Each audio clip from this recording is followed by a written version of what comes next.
गुरु और शिष्य का संबंध भी वैसा ही है, आकर्षण का संबंध है,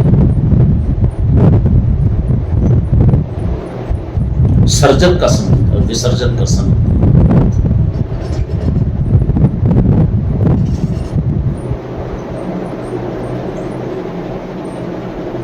अगर तुम फॉलोवर बनते हो गुरु के, उनके विचारों से,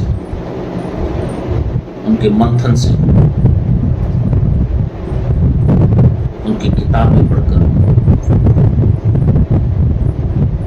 विचार करते रहते हो,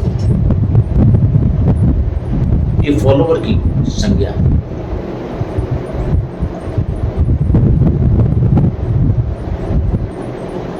फॉलो करना, उनके विचारों को अपने मस्तिष्क के अंदर ट्रांसफर करना और फिर उनसे पूरे देना, विचारगत अवस्था।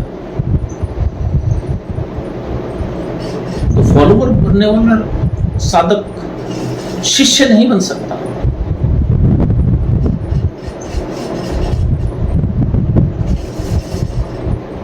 वो तो उनके चिंतन को बस मस्तिष्क रूप में फॉलो करता हुआ आगे बढ़ता जाता है। वो कोई खास जीवन की उपलब्धि नहीं है।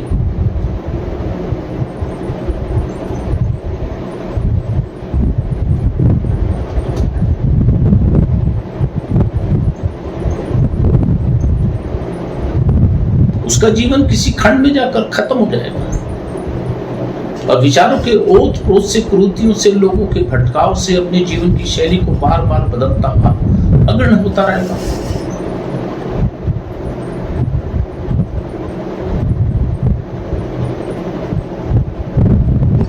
साधक को कभी फॉलोवर नहीं बनना चाहिए, उसको तो जुवारी होना चाहिए, या तो इस पार या तो उस पार। शिष्य तो जुवारी होता है, तो आंकड़े नहीं लगाता धनबड़िए की तरह कि मुझे इतना मिलेगा इतना मिलेगा। वो तो बस कूद जाता है, या तो यार या तो इस पार। ये शिष्य की महिमा होती है। वो किनारे में पड़ा हुआ ये नहीं सोचता कि कितना गहरा है, आवाज आई और निकल गए, कूद गए महासागर। फॉलोअर तो गिनता रहता है सड़क नदी किनारे।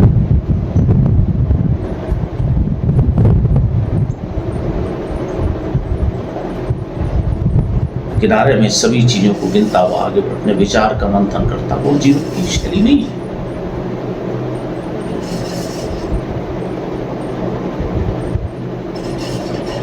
कोई बुद्धिमानी नहीं है फॉलोवर बनना।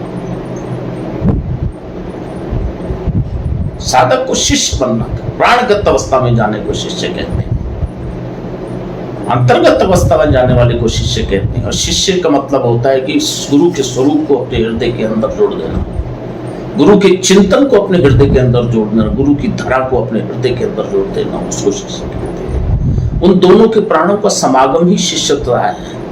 जब दोनों एक स्वरूप में, एक शरीर में काम करेंगे तो शिष्यता है।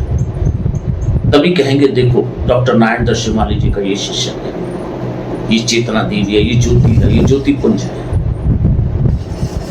ये हृदयगत अवस्था है, अनाहत चक्र की अवस्था है, प्राणगत अवस्था की चक्र की अवस्था है।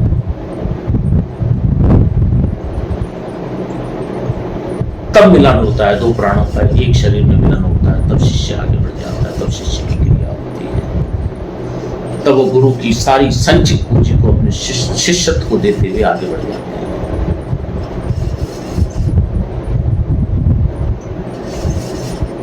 गुरु के प्राण धड़के और शिष्य के भी प्राण धड़के, समानता होनी चाहिए। गुरु की आहट हो तो शिष्य के अंदर भी आहट होनी चाहिए। गुरु का चिंतन और शिष्य का चिंतन एक होना चाहिए, एक दरा पर होना चाहिए, एक लक्ष्य पर होना चाहिए। ये हृदयगत अवस्था है, ये प्राणगत अवस्था है, ये जीवन शैली है। और प्राणों का धड़कना ही ब्रह्मांड में, सारे प्राणगत अवस्था में ब्रह्मांड को प्राप्त करने की क्रिया को ब्रह्मांड नायक कहते हैं। वही आगे व्यक्ति शिष्य ब्रह्मांड नायक के रूप में प्राप्त होता है, वो चेतन युक्त होता है। ऐसा शिष्य होना चाहिए,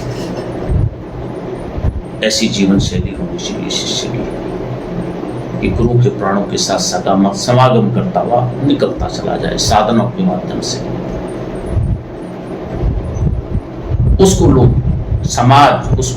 समाज के लोग उसको टकटकी लगाए देखते रहते हैं। वो ठहरता नहीं, रुकता नहीं है जीवन में, वो निकलता चला जाता है अपने लक्ष्य की तरफ।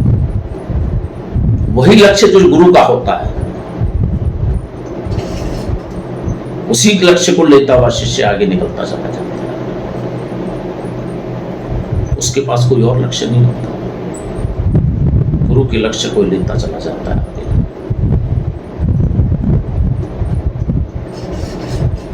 ऐसी शैली शिष्य की होनी चाहिए, हृदयगत अवस्था होनी चाहिए, प्राणगत अवस्था होनी चाहिए। ऐसा शिष्य पूजनीय होता है, धन्य होता है समाज में। सब लोग उसकी वाह वाह करते हैं और वो चुपचाप बगैर प्रशंसा के अपमान को सहता हुआ, घूट पीता हुआ, तब भी अपने गुरु के कार्यों को करता हुआ निकल जाता है। यही तो परंपरा है शिष्य और गुरु की, यही तो मिलन है, यही तो पसंद है शिष्य और गुरु की, यही तो परिभाषा है जो हमें समझनी चाहिए जीवन की।